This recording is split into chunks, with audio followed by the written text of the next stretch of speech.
So, ladies and gentlemen, welcome to Sorry. our 8th episode, which is a shorter version Yeah. of, and it's Is not it really. 8 or is it 8 or 7.5? It's 7.5. Let's call Okay. this 7.5. Yeah. Yeah. V8 नहीं हो सकता है, V7.5. Okay. सही ठीक है. है. तो हम लोग this is हमारा episode V7.5 है और मैं आपका इस हफ्ते का host Saad Zafar all the way from मस्कत, मेरे हायत पजीर, और हमारे दो और दोस्त यहाँ बैठे हुए हैं, बड़ी अच्छी स्माइलें कर रहे हैं और उन्होंने अभी भी अपने शक्लें साफ की हैं. इनसे मिले. ये ले हबीब. Hi, Sargam. मैं हबीबो. I'm all the way from Dubai. और यहाँ मिस्टर टोरंटो से all the way नाजरीन बोले. Sorry, I messed it up. बोलो. Yeah, it's मैं fine. यहाँ तशरीफ हाजिर करके लाया हूँ तैमूर. क्या बात है. तो कॉल से बिल्कुल पहले, पॉडकास्ट से बिल्कुल पहले हम लोग एक बहुत इंटरेस्टिंग बात डिस्कस कर रहे थे. तैमूर ने हमसे एक बहुत जबरदस्त सवाल पूछा था. उसने कहा तुमने कुछ भी देखा इस वीक. तो मैंने कहा कि मैंने कुछ देखा है ऑफ पल्प फिक्शन. तो ऑब्वियसली हबीब बहुत ऑफेंड हो गए. उन्होंने कहा कि है तुमने सिर्फ कुछ पल्प फिक्शन कैसे देखी. तो इसकी बड़ी अच्छी स्टोरी है. वैसे तो मैं सोते वक्त टीवी लगा लेता था, तो सोते वक्त में वो मूवी चल रही थी ऑन केबल, तो मैं उस पर देख रहा था. और हुआ ये कि मैं सोते वक्त अपनी बेगम से बात भी करता हूँ, बिकॉज आपको जैसे अंदाजा हो चुका होगा मैं यहाँ पर अकेला हूँ. तो मैं फोन पे अपनी बेगम को on like one of the applications, और मैं अपना टीवी म्यूट पे रखता हूँ. जस्ट लाइक वो ना ऐसा लगता है कि कमरे में कोई है बिफोर एवरीथिंग गेट्स स्टार्ट. और हुआ ये कि पल्प फिक्शन का शुरू हो गया लास्ट सीन, डाइनर वाला. सही है. तो मैंने अपनी बेगम को बोला कि मुझे थोड़ी देर का ब्रेक चाहिए. I killed the call. और मैंने कहा कि यार ये तो सीन देखना पड़ेगा. सही है, because that scene is so beautiful and it's so, वो इतना it's so ironic because and I think later हम लोग को शायद ये कवर करनी चाहिए एक मर्तबा कि पूरी मूवी में यू कैन सी कि दोनों जो हैं, दोनों बदमाश हमारे जो बॉयज हैं, ट्रेवोल्टा की new age Travolta and Samuel Jackson the bad. अब ओल्ड एज हो गया. मतलब उस वक्त न्यू एज थे ना वो लोग. मतलब उस वक्त तो वो चड्डों में थे यार, लिटरली इन दैट कॉन्टेक्स्ट. हां ठीक है. उस वाले सीन में भी वो चड्डों में थे, मतलब लिटरली वेयरिंग शॉर्ट्स. तो क्या कहते हैं, वो दोनों जो हैं वो पूरी मूवी में गंद फैलाते रहे. और उसके बाद जो मूवी एंड होती है, they are the ones who preaching, right. I was such a phenomenal end. मतलब आई नेवर मैंने बहुत टाइम बाद उसका एंड देखा था अभी दोबारा. तो वाकई में यार क्या अंत क्लास. क्या वो वाकई गन फैला रहे होते हैं? आई थॉट कि मतलब ठीक ही लोग थे, मतलब एज गैंगस्टर्स. बिल्कुल बर्गर पे किसी को मार देते हैं, बिल्कुल ठीक ही लोग थे. वो बाइबल का चैप्टर पढ़ के लोगों को शहीद करता था. मतलब तू सोच. यार आई थिंक मुझे मूवी फिर से देखनी पड़ेगी बिकॉज़ मुझे लग रहा है कि वो लोग शायद ठीक लोग थे. I think हम लोग को अपना एक हम maybe we can look at कब वो दोबारा देखनी. maybe next week अगर we can decide it separately. Eid पे जब फैमिली वगैरह गैदर होगी ना, आए सब मिलके बैठते हैं, अम्मा अब्बा पल्प फिक्शन देखते हैं. ये तो बहुत अच्छी मूवी है. जब हम बच्चे थे तो आपने अपनी जवानी में मूवी देखी होगी. आए फिर से देखते हैं. अच्छी फैमिली मूवी, लव स्टोरी है, हैप्पी एंडिंग है. मुझे बस एक चीज सिर्फ याद है कि उसके अंदर मूवी में अपना शुरू वाला सीन तो काफी फेमस था, जो वो बर्गर वाला सीन होता है. एंडिंग वाला सीन मुझे वेगली याद है, वो भी सिर्फ इसलिए क्योंकि वो एंडिंग में क्या होता है. ब्रूस विलिस पता नहीं कहाँ से आ रहा था बीच में, मुझे ये भी याद है. मैंने भी इसको मुझे याद है कि किसी के साथ बहुत कुछ बुरा होता है, कोई काला होता है, आई थिंक विंग रेम्स होता है उसमें, कौन है, किसी के साथ कुछ बहुत बुरा होता है और उसी के साथ होता है. और हाँ, और मुझे ये याद है कि क्या नाम है इसका, हीरोइन का क्या नाम है इसका, उमा थर्मन. हाँ, वो कुछ चर्सीपन चल रहा होता है इसके साथ, ट्रेवोल्टा के साथ कुछ डांस चल रहा होता है. That is all I remember. बस वेगली बस मुझे ये चीज नहीं याद, और कुछ भी नहीं. आखिरी बार कब देखे थे तुमने? मैंने आई थिंक कुछ 6-7 साल तो कम से कम हो गए, कम से कम 6-7 साल हो गए। अब देखोगे तो एक you will enjoy it more, बल्कि एक बिल्कुल ही नई मूवी की तरह ही होगी। हाँ, मैंने रिसेंटली इसकी वो देखी थी, क्या नाम है, रिजर्वॉयर डॉग्स। ऐसी शो लगा, मैंने कहा कि यार मेरे पास टाइम है, रिसेंटली एज इन मतलब 4-5 महीने पहले। अगर तुम उस मूवी के मतलब वो पुराना 90s का फैशन निकाल दो, अगर खैर उन्होंने सूट पहना है लेकिन वो पफी शर्ट्स आ रही है जो भी है, इल फिटिंग। वो पूरी मूवी सिर्फ डायलॉग पे बेस्ड है और कुछ भी नहीं। और ये उसकी आई थिंक डेब्यू फिल्म थी। Debut major. अच्छा, रिजर्वॉयर डॉग्स डेब्यू थी इसकी, ये नहीं थी मेरे क्या साथ कहते हैं, पल्प फिक्शन नहीं थी इसकी डेब्यू? नहीं, पल्प फिक्शन नहीं, पल्प फिक्शन सेकंड थी इसकी। अच्छा, उस टाइम से उसने अपना मतलब अपने आप को एस्टैब्लिश कर लिया था कि ये बंदा सिर्फ कैरेक्टर चलाता है, स्टोरीज इन द बैकग्राउंड। तो और स्टोरी कुछ अजीब सी हो रही थी, मतलब कोई अजीब, मतलब वो it just keeps on escalating, कोई चीज खराब होती जा रही है, लेकिन सिर्फ कैरेक्टर्स के बारे में और जो उनके डायलॉग और बेहतरीन मतलब जो है अपना उनके डायलॉग्स होते हैं। इसकी जितनी मैंने टैरेंटिनो की मूवीज देखी, मैंने जैकी ब्राउन नहीं देखी और मैंने आई थिंक हाँ बस, but I will be honest, Tarantino की पहली फिल्म जो मैंने देखी थी ना, मतलब सही से गौर से, वाज किल बिल।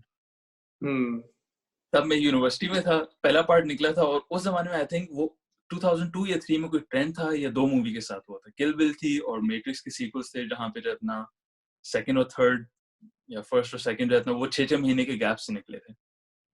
और उस जमाने में मुझे याद है लॉर्ड ऑफ द रिंग्स और हैरी पॉटर भी चल रही थी, जो कि हर साल एक उनकी मूवी निकलती थी। तो पार्ट 1 पहले लॉर्ड ऑफ द रिंग्स की निकली, सेकंड वाली निकली, थर्ड हैरी पॉटर की भी आई थिंक सेकंड थर्ड। तो ये अर्ली 2000 में ना ये मतलब कुछ बहुत ज्यादा सख्त सीन चल रहा था अबाउट लाइक गैप्स और मूवीज जो है ना वो कैसे स्प्रेड अपार्ट नहीं है। बट किल बिल मतलब थोड़ी ज्यादा अजीब थी क्योंकि वो मतलब मिशमैच था, उसने टाइमलाइंस एज यूजुअल उसने अपनी आगे पीछे की हुई थी अपनी सारी। तो but I really love kill bill और अभी भी like I think for me top movie जो उसकी है, टॉप मूवी अगर अपना से पहली किल बिल और फिर मे बी अपना मुझे देखनी पड़ेगी दोबारा pulp fiction, but reservoir dogs. क्या अच्छा, मेरे लिए पहली वाली तो पल्प फिक्शन है, फिर रिजर्वॉयर डॉग्स है, फिर मुझे वो भी अच्छी लगी थी इंग्लोरियस बास्टर्ड्स। ओह ये inglorious bastards, I forgot inglorious bastards. Taimur हमने वो साथ देखी थी। हाँ, हमने साथ सिनेमा में देखी थी। ये अच्छा, जब मैंने इंग्लोरियस बास्टर्ड्स देखी थी मुझे पता नहीं था कि इसके अंदर वो ट्विस्ट है, it's an alternate history movie. तो वो सीन चलता जा रहा है, मैं कह रहा हूँ ओह हिटलर को दिखा रहे हैं, अच्छा ठीक है, मतलब ओके व्हाटएवर, वो तो ऑब्वियसली चला रहेगा कस। मैं कह रहा अबे सिनेमा जल गया, अबे सारे मर गए, ठीक है। I really yes, Inglourious Basterds, okay, ठीक है, let me rejig it a little bit, but top 3 movies in no particular order: Kill Bill 1, Inglourious Basterds, and then I would say maybe Pulp Fiction.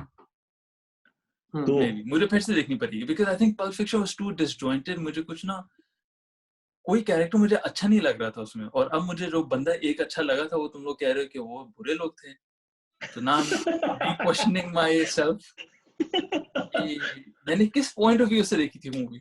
हाँ क्या कहते हैं, I mean हबीब, तो तुमने अपनी 3 mention की। आई थिंक मेरे लिए इट्स मुझे पल्प फिक्शन दोबारा देखनी है। आई रिमेंबर जब मैंने पहली बार देखी थी, it blew me away, like I was like यार ये क्या है, लाइक ये what is this shit. But मुझे अब इतनी ज्यादा याद नहीं है, एक्सेप्ट फॉर ऑब्वियसली हमने लास्ट सीन अभी डिस्कस किया। बट आई थिंक मेरी number 1 is Inglourious Basterds for now, and my number 2 is Django unchained.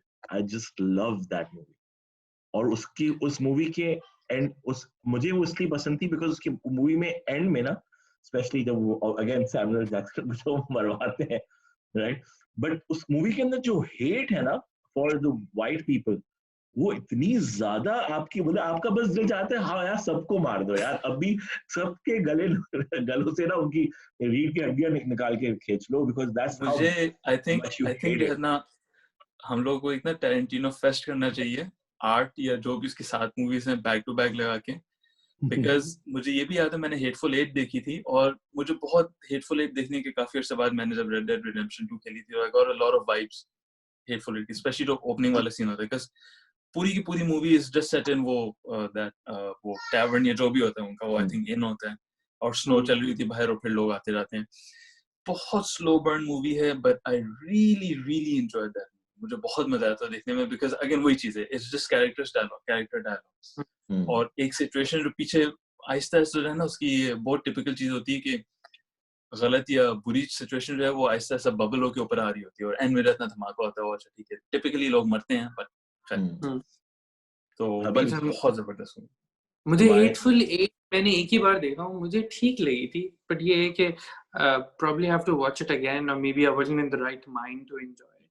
But मेरे ख्याल से आउट ऑफ, हालांकि मुझे पल्प फिक्शन अभी भी बहुत अच्छी लगती है, पर ये ऐसी मूवी कि मैं मेरे भी थोड़े साल हो गए देख के, I just don't like watching it again. लेकिन हेटफुल एट तो ऐसी मूवी कि मैं जब भी I am always ready to watch it. वाकई में पहले सीन से I am like just in love with the movie. जब वो आता है ना, कौन है वो, क्रिस्टोफर वॉल्ट्ज का character, the moment he enters, उसकी पहली. You're talking about Inglourious Basterds right now. Sorry, yeah, oh, yes, not Hateful Eight, because I was like, ये क्या हो रहा है? हालांकि Hateful Eight में भी Christopher Waltz है. हाँ, sorry, I meant Inglourious Basterds. वो the moment he comes in Inglourious Basterds, उसकी पहली चीज से देखो कि उनकी 3 बेटियां होती है ना, वो फार्मर की, तो वो जाके सबको हाय कहते हैं, लेकिन सिर्फ एक ही बेटी का हाथ चूमता है, और वो हाथ उसका चूमते है जो लड़की के बाल गोल्डन है और ब्लू आंखें वाली. मतलब उसको शुरू से, मतलब पहले सीन से आपको समझ आ जाता है यार, ये तो नाजीज्म, द होल उबर मेंस का जो कॉन्सेप्ट है ना, ही believes it I didn't pay attention to that. Good catch. Yeah. To the next. और मुझे एक YouTube पे, I'll send the link if I can, उसमें एक दिखाते हैं कि जो कॉन्वर्सेशन होती है ब्रैड पिट और क्रिस्टोफर वॉल्ट्ज के ना, जब वो निगोशिएशन होती है टेबल पे, that was apparently one of the best scenes when it comes to how cinematography plays to it. जब कंट्रोल किसके पास होता है, जब Brad Pitt and them have the control over the conversation, right? So imagine if the table is like this. This is how the camera is, and Christopher Waltz is appearing smaller because they have the upper view. And then when he gets the upper view, the camera change हो जाता है, and they are smaller, and Christopher Waltz is bigger. Like nice. ये ऐसी movie कि मैं हर बार at a psychological वो level रहता है, you're movie flowing. Children of man की तरह, ये मेरे लिए चिल्ड्रन ऑफ मैन की तरह. हर बार मैं देखता हूँ ना, मैं एक नई चीज पिक कर लेता हूँ, फिर मैं गूगल करता हूँ, फिर I'm like damn, I was right, there is like movie details or like, you know, obscure facts. मेरा वाला काम करो, जो भी मूवी देखो उसके बाद सीधा IMDb पे ट्रिविया पे जाओ, एक ही बस अब देखो. लेकिन मैं तुम्हें बताऊं एक और बड़ी खूबसूरत character driven movie, I don't know whether you guys have seen it, it's called in bruises. तुमने देखी है इन ब्रूजेस क्या? course I think so. उसमें कॉलिन फैरेल है, मुझे याद नहीं आ रहा. स्टोरी क्या थी? What was the basic story?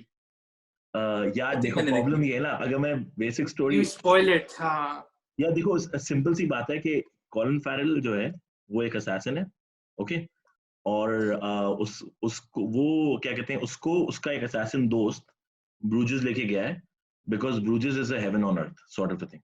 सही, इट्स अ मिनी वेनिस. और उससे बोलता है भाई तुम अपना टाइम स्पेंड करो यहाँ पर. And the way the movie is all about conversation and character. मतलब it is constant, like you know, like spoken word, like एक दूसरे से आप जो बात करते हैं उसकी वैल्यू क्या होती है. तो and even as assassins is there like a code that they have to follow. तो बहुत इतनी well done है ना. Like when I saw it for the first time, I was like, एक नहीं 2-3 उसके अंदर twists हैं that literally like blow you off the water. तो वो and total जो है, like if you're watching it, if you didn't know this is in Bruges, right, that you're watching, you would probably like look at it passingly and go like, यार क्या बकवास है. Like why do they have like a nice setting जिसमें 2 लड़कों को दिखा रहे हैं, एक बुड्ढा सा, एक young सा, and they're just walking around, or the young guy has a bit of interest with the girl, but nothing's playing out really well. हो क्या रहा है? But you have to listen, and when you start listening, उसमें मजा आता है. It's completely character driven and very very like black comedy, right? There are times when you laugh and then you're like, really shouldn't be laugh. सही है. So in Bruges, उसमें Mad Eye Moody भी है. Before he became Mad Eye Moody, that's Colin Firth's partner. Voldemort भी है उसमें. हाँ अबे हाँ Raffians. वोल्डेमॉर्ट ही तो है उसमें सही हाँ, अगर कोई ब्रिटिश मूवी होगी ना तो उसमें बहुत टिपिकल है ये 3-4 एक्टर्स रहते हैं वो हमेशा होंगे. मैं सरप्राइज हूँ माइकल केन नहीं है, बट वो थोड़ा ज्यादा महंगा है ना प्रेस्टीज. वो सर वो माइकल क्रिस्टोफर केन नोलन की मूवी होती तो होता. हाँ हाँ for sure. क्रिस्टोफर नोलन की मूवी में माइकल केन और सिलियन मर्फी ये दो पक्के रेजिडेंट्स हैं उसकी मूवी में. बट कितने बेहतरीन एक्टर्स हैं. दे आर हाँ. ट्रू. और सिलियन मर्फी से मुझे याद है कि हैव यू गाइस सीन ये इसकी कौन सी सीरीज है नेटफ्लिक्स पे है, पीकी ब्लाइंडर्स. ये मैंने सुना बहुत अच्छी है, पर आई एम जस्ट लाइक यार पुराने जमाने का लंदन गैंगस्टर. तो I just didn't get past the पहला एपिसोड. मतलब अच्छा लग रहा है लेकिन ये वही चीज होगी कि लोग ने इतनी तारीफ की, ओ माय गॉड ये सबसे अच्छा है. और ऐसे लोग, ओके हाउ डू आई से दिस विदाउट साउंडिंग बैड, ऐसे लोग ने तारीफ की है इसकी. याद रखो रमजान का महीना है तो मतलब थोड़ा दिल को सुकून. ऐसे लोग ने उसकी तारीफ की है जिनकी मैं टेस्ट पे ज्यादा वेट नहीं डालता. तो जब वो लोग कोई चीज की तारीफ करते हैं, I'm like okay, avoid that. मैं उस साइड पे हूँ बाय द वे. अच्छा मेरे लिए जब मैं रिकॉर्ड फाइनल रिकॉर्ड मैं नहीं. अबे हाँ.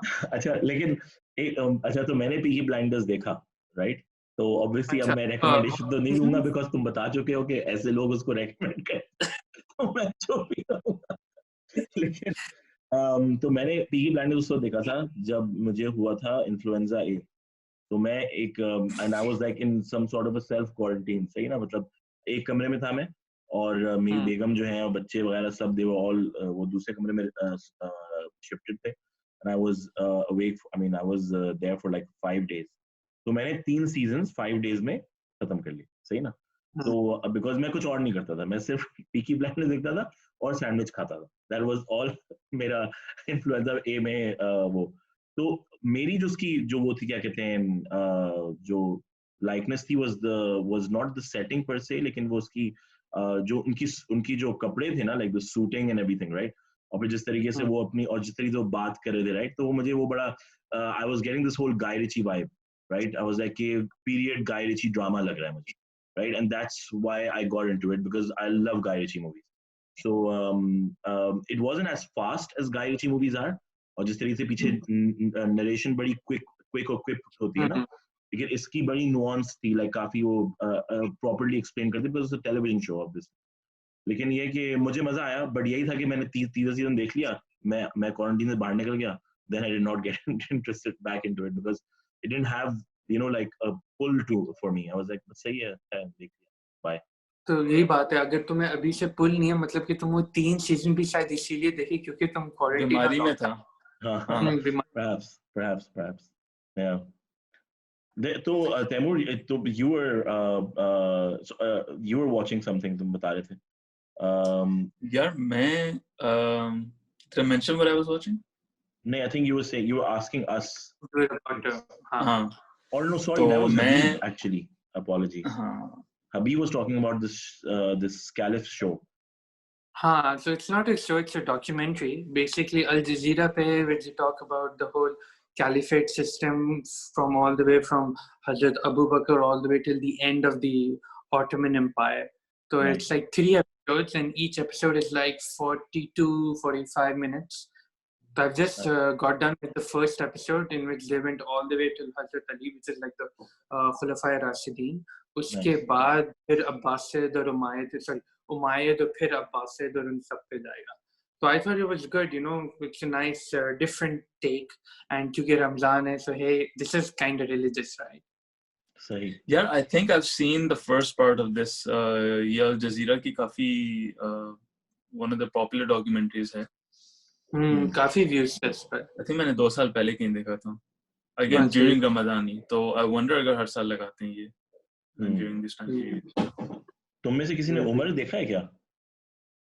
Umar I feel uncomfortable watching it. मुझे थोड़ा अजीब लगता है देखते हुए क्योंकि जब बताया गया है कि you know जब हुजूर मतलब हमें बताया गया कि हुजूर अकरम के obviously faces वो सब नहीं है फिर आप अपने सारे साहबे इकराम के तो I'm sure मैंने पहला एपिसोड देखा था बट पर्सनली मैं बस कंफर्टेबल नहीं देखता. एक और इससे पहले भी एक और चीज थी जिसकी मैंने बहुत तारीफें सुनी थी ये हजरत अब्दुल मुत्तलब पे भी एक थी।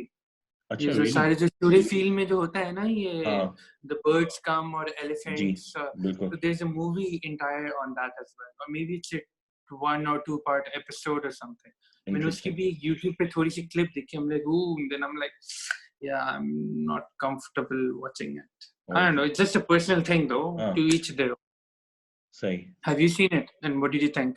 नहीं, मैंने उमर नहीं देखा है, to be honest। क्या कहते हैं, I've basically thought कि maybe I should like read them these things up first and then go to the documentary, because problem ये होती है ना, documentaries में bias automatically आ जाती है पर from भाई the field। किताब भी तो बाहर से आती है।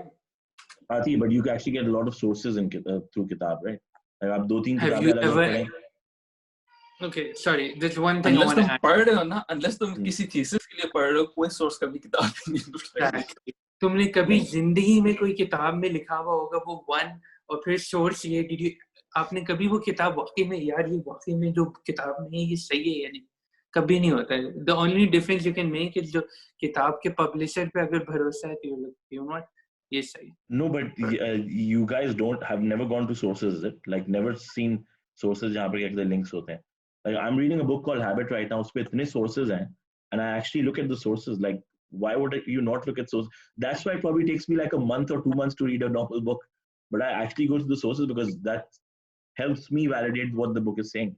वो जो पाकिस्तान वाली किताब हमने देखी थी, उसकी खैर sources तो impossible हैं trace करना। एक अजीज वाली, हाँ because वो 1800 की कोई sources है, right? So you can't go to a website, right? But I was like, so in my mind I was like, यार ये कैसे मिलेंगी? How will we get these sources, right? But it just keeps saying उसमें काफी times up. चीजें हैं, sorry and adding to that, उसमें काफी चीजें ऐसी हैं जो मैंने कहीं और नहीं देखा, मैंने तो विकिपीडिया तक में नहीं देखा। Like, हाँ, हैं ये सही है क्या है मुझे नहीं पता। and it says कि it's quoting like a Times article या Herald हाँ article या an essay लंदन from के कोई पुराने मैगजीन न्यूज़ हैं, अच्छा तब होते भी थे। True. Fair. Hmm So yeah, that's my week covered, my friend. हमारा अगला एपिसोड जब होगा, that's next week. Eid, when is Eid expected? 24th 25th Yeah, हाँ, संडे 24th या 25th को है। नहीं, मुझे I think literally next week. 26th को है। कितने रोजे हो गए भाई? यार क्या कहते हैं 30 हो गए। Wait, let me check the No, calendar. no. मेरी Let me जो वो also है, see. जो एक हफ्ते में होने वाला है, probably संडे या मंडे को। So अगर we तुम do. So बोलो ठीक है। So that sounds good. Yeah, I was just saying that for next week, again we can keep a short form factor like this. So what will that be? 7.75? No, 7.5B. तुमने patch notes कभी देखे नहीं है software के? अभी I think अभी भी देखते हैं। 7.5A and then 7.5B. हाँ, तो ये episode will be titled 7.5A. सही है। ठीक। बढ़िया। चलो guys. चलें boys। Nice guys, wrap it up over here. Ramadan Kareem. मिलते हैं। Inshallah. Allah Ramadan Hafiz। Kareem, stay safe. Allah Hafiz. Stay safe guys।